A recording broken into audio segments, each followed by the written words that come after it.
Welcome back to A Moment in History. I'm Seth Udinsky. In tonight's episode, let's explore a physical piece of history that evokes gratitude and solemn remembrance in the hearts of American patriots. This is the final resting place for the thousands of American soldiers who gave their lives during the Battle of Gettysburg, the battle that turned the tide of the American Civil War. After Arlington National Cemetery in Virginia, this is perhaps the most recognizable military graveyard in the Western Hemisphere. Let's explore the story of Gettysburg National Cemetery.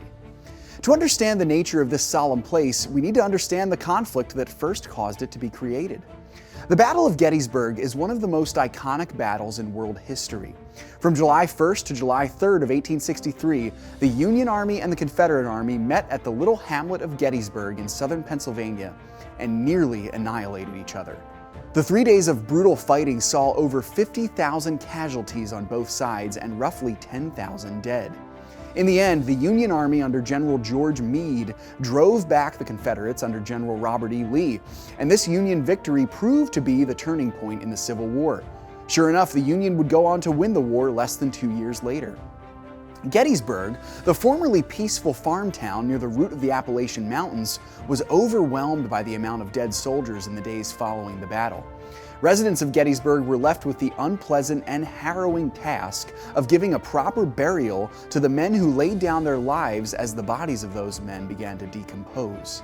Finally, with timely financial assistance from the state of Pennsylvania, a proper burial site was found. The land chosen was a hill just south of the center of town, where on the final day of the Battle of Gettysburg, the Union Army ferociously drove back a fierce rebel charge under General George Pickett. In October of 1863, while the war still raged on, the fallen Union soldiers at Gettysburg were honored with a proper reburial at the Gettysburg National Cemetery. Roughly 3,500 Union soldiers from the battle were laid to rest on the hill where many of those same had defended their country back in July. Those who had fallen on the Confederate side were denied burial at Gettysburg, but many were eventually reburied properly in southern states after the war. The dedication of the National Cemetery took place on November 19, 1863. On that fateful day, President Abraham Lincoln spoke some of the most profound words ever uttered in American history in a span of 2 minutes in what would become known as the Gettysburg Address.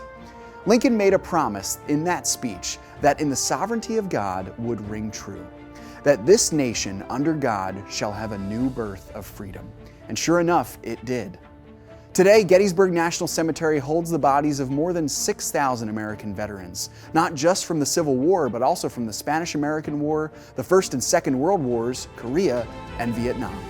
Thanks so much for joining me once again for A Moment in History. Thanks for watching this video. For more content like this, make sure to check out some of the other videos we have on this channel.